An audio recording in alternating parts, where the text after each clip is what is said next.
be in the hive.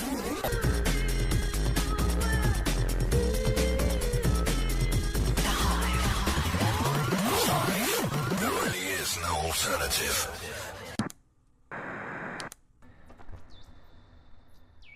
Mayfield and Beloved presents Camp Here and There. Episode 17, The Hallucination of the Hive.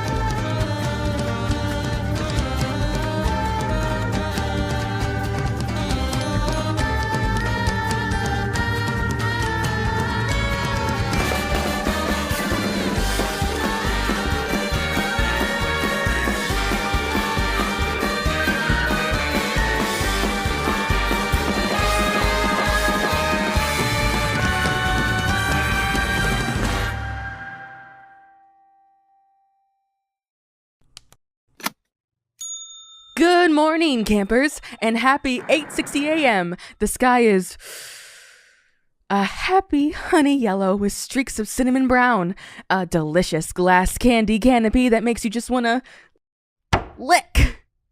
Phew, today is a very special day, my friends. Today, June 24th, 2021, is Camp Here and There's annual Lake Day.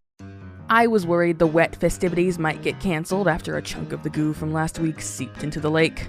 But it's been successfully extracted and despised into non-existence, so things are all on schedule. Our lake guards, Juno and Mila, spent all night setting up a wonderland of aquatic attractions for you all to enjoy: an inflatable obstacle course upon the lake's surface, a water gun battle arena on the shore, a water slide to nowhere, and a petting zoo of adorable lake-dwelling creatures such as crocodiles and cats. Of course, all that hard work left the two of them utterly pooped, which means your friends Juniper and Marisol will be filling in as substitute lake guards. They're, not technically certified though, and for all Juniper's claims that he knows the ocean like he knows beans on the cob, he is suspiciously unwilling to demonstrate any ability to swim. So, be extra careful out there, I think. At the very least, please stay away from the cats. Anyways, Lake Day! Awesome! Wow! Of course, personally, I hate getting wet. I don't enjoy the way my skin curls and knots at the joints when submerged, but I think you'll find that a certain assistant nurse of mine is quite fond of swimming and emerges from his office pretty reliably on this specific day. So, despite my personal struggles with hydrophobia, this is really possibly my favorite day of the year. It takes me back to a simpler time when Jetty and I were your age, and we'd head down to the community pool, he in his nerdy little Star Wars-themed swim trunks, and me in full Victorian morning dress. He would swim his laps and try to convince me to get in the water, while I would stand around in the sweltering sun and kick dirt into the pool out of random spite. Ah, childhood. To think, back then I thought my life couldn't possibly get worse. We've got a variety of water-based activities planned for you all, both the competitive and the leisurely sorts. No camper is required to spend the day like this, but I'd really like to encourage every one of you take advantage of this unique opportunity to beat the heat. Get out there, get wet, socialize with your friends and counselors, and with my reclusive assistant. And please do not make fun of him when he takes his shirt off like a few of you did last year. He might act like he doesn't care, but he's a bit sensitive. On a side note, here's a message Rowan has asked me to deliver to you kids. Stop peeing in the wormhole that mysteriously opened up in Cabin Magpie Mont the other day. I understand that it's more convenient than the actual camp toilets, and we're working on the goo Leviathan, alright? But at the end of the day, we really have no idea where the wormhole leads to. What if the President of America is on the other side of that wormhole? What if you've all been peeing on the President? As hilarious as that would objectively be, it would have major consequences for the continued operation of our camp. So please, if you really can't navigate the sanatorium, there's a normal, completely Euclidean bathroom in the nurse's office. Pee responsibly! For breakfast today, we have chocolate, onions. Our camp chef Matthew wishes to relay a statement on behalf of our trusty local grocer, Harmless Mart, which, he's handing it to me now. Yes, okay. It reads as follows. If you or a loved one have recently purchased or consumed Harmless Mart 300th anniversary oranges, you may be eligible for compensation. It's recently come to our attention that some of our customers were under the impression that our recent line of Harmless Mart 300th anniversary oranges are food. We're here to set the record straight. Feeding someone one of these oranges would legally be considered assault with a deadly weapon. They're not meant to be ingested or even really interacted with. So if you suspect the oranges in your fridge may in fact be Harmless Mart oranges, we recommend you use thick gloves and pliers to deliver the fruit in question to your nearest medical waste disposal facility. We'd like to formally apologize for the confusion, as well as remind our customers that we firmly believe in our policy of complete honesty regarding what you're putting in your baskets. Which brings us to the matter of the strawberries. If you or a loved one have recently purchased or consumed Harmless Mart strawberries, this information might affect you. Alright, Matthew was telling me that's as far as I have to read. Man, this statement goes on for miles. Alright kids, I've got to go now. Matthew claims that attempting to cook with Harmless Mart 300th anniversary oranges left him with a strange sense that there was more empty space inside his body than before. So I'm gonna try and give him a little taste of my pre-med magic, see what I can do.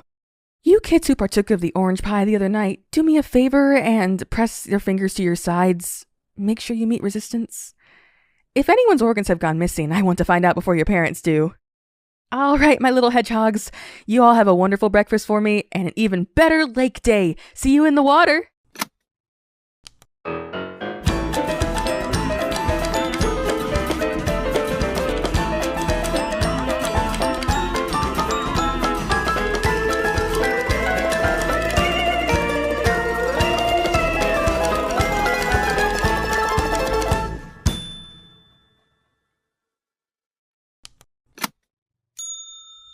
Best and brightest afternoon to you campers. 12:80 p.m. greets us with a richly gilded sky, swirled with streaks of glittering light like a fresh honeycomb.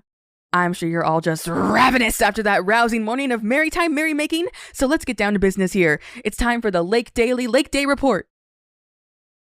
Sources filtering in and out of my office throughout the morning have informed me that the water gun battle arena has proven the most popular aspect of the Lake Day setup, with all of you kids doing what you do best. Rapidly factionalizing, competing for authority using a combination of guerrilla warfare and tactical diplomacy, and finally consolidating into military states characterized by strict hierarchical control and territorial aggression. In fact, the water gun battleground itself has been unable to contain the conflict, which has grown to encompass the entire lake. For example, the kids from Cabin Grasshopper turned the inflatable obstacle course into their base of operations, seemingly a wise decision as it has made their position difficult to reach and easy to defend. However, the kids from Cabin Silkworm had a secret weapon, the cats from the underwater petting zoo. As soon as those kitties and their claws were set loose upon the inflatable city, it was doomed. Then, while they were preoccupied with celebrating their victory, the Cabin Silkworm kids were ambushed, rounded up, and sent one by one down the water slide to nowhere by the kids from Cabin Dung Beetle. It just goes to show the creation and maintenance of sovereign states amounts to a pathetic exercise of cyclical futility. It's good that you kids are learning this lesson young, so you don't become warlords or patricians or something like that. Now, all of that is good and fun, but in order to have joy, we must also have despair. And some less fun things have also happened today. For instance, I'm sure you've all noticed that Jedediah has not yet come out of his office. He has opted, for whatever reason, not to join us for Lake Day like I expected he would. I feel stupid for being surprised. It's just that he's never missed Lake Day. I thought for sure I'd get to spend some time with him. This is the kind of thing I got in trouble for talking about, I think. Don't worry about that, kids. In more context-appropriate news, Juno and Mila, who spent this morning napping peacefully on the lake's far shore, turned up in my office this afternoon with a frankly gross number of caustic bee stings, which I am now treating. The other side of the lake is bee country, evidently, and that's not the only thing to avoid over there. Multiple campers and even counselors have reported seeing the elephant man lurking in the underbush just beyond the far shore, peeking his head up and emanating his characteristic fervor. Marisol and Salem have been advocating to cancel this afternoon's kayak race so that we might spend that time dealing with the serious issues instead. Yeah, I've been down that road, girls.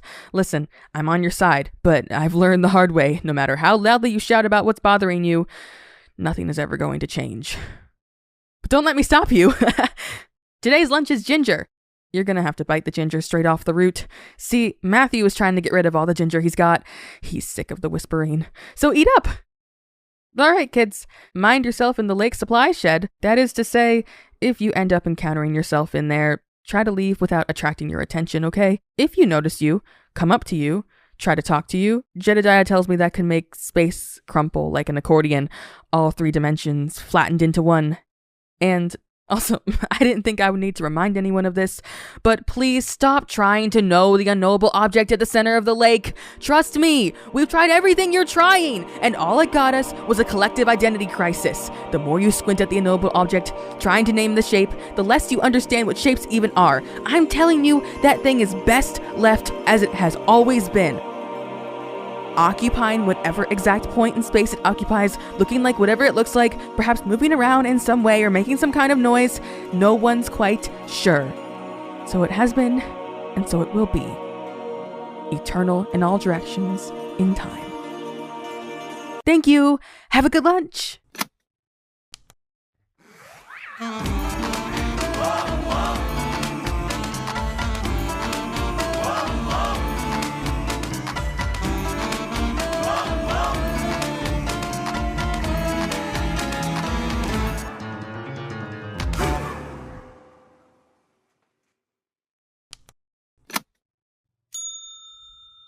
You know, kids, I never felt like I ever learned as much in school as I did in my own backyard. I vividly recall one gold-flecked day in the hazy past, which I spent, from sunrise to sunset, watching a pitched war between 2 colonies of ants. In the end, a neighbor's dog ran through both of the anthills, completely annihilating them by random chance. I watched something similar happen today, as the indiscriminate chaos of the Elephant Man ended your campaign for reform, or even just recognition from Lucille. And to me, kids, that's the real value of the experience you're getting here at Camp Here and There. Through work and through play, you're coming to understand the world. So that's the bright side of today's events. All of you can walk away from this afternoon with a newfound comprehension of the utter futility of it all. Let me be clear. None of you have anything to be ashamed of. You tried something, you failed. It happens to all of us, even the ants. But since you're people, you can learn from this. You don't have to be like me and the ants. You don't have to spend your life fighting for something that will just get torn away from you by the random whims of fate. Take this opportunity to let go of the idea that your struggling will get you anywhere, that you even have anything to struggle for. For those of you kids who opted out of Lake Day's outdoor activities and spent the day learning the secrets of Greek fire with Counselor Warren in the creativity cabin, here's the 413 on how things went down. Marisol, Salem, and a few other concerned or impressionable counselors were advocating for the afternoon's kayak race to be canceled on account of inclement bees. Mila and Juno, who really should have learned their lesson after getting stung themselves, held strong against the protesters. Their joint passion for kayaking outweighed their common sense, as per usual. Ultimately, the decision to cancel the race came down to Lucille, but when the issue was brought to her desk, she predictably brushed it off with her trademark move, the classic grunt and wave. Thus, without an official cancellation order, the race proceeded as scheduled. But the increasingly frenzied buzzing noise emanating from the edge of the lake and the darkening mustard color of the sickly sweet sky indicated that the danger was very much still present.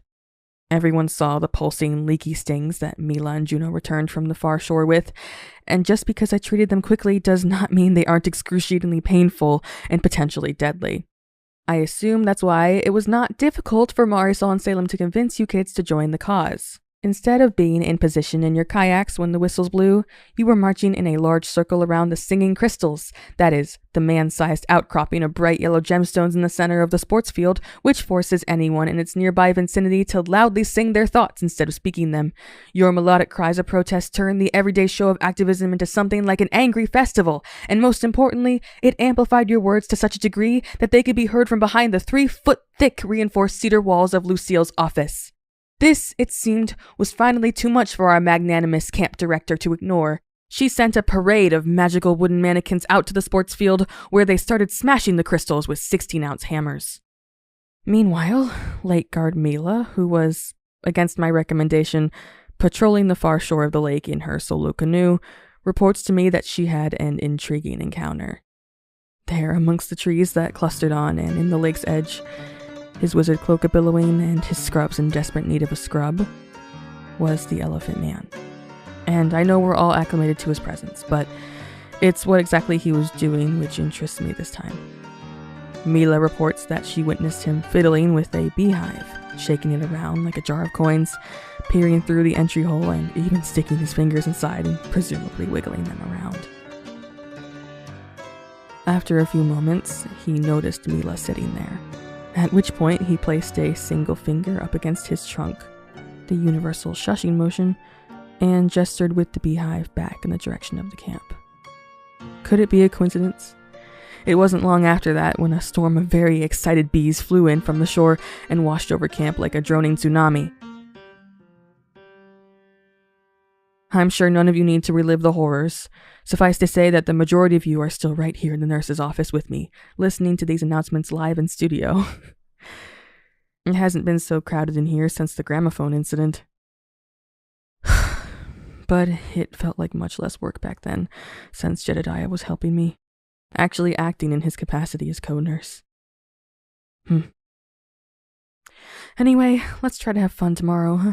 Maybe tomorrow, not everything has to be a federal concern, right? Maybe we don't need to learn any lessons for once. Just a thought. I love you all. I know that for most of you, this isn't good night. Depending on the severity of your stings, some of you won't be able to sleep until the morning comes around. But for those among you lucky enough to leave me for today, to leave me and my lesson in my lonely little office behind, good night. Sleep well. And I'll see you again tomorrow.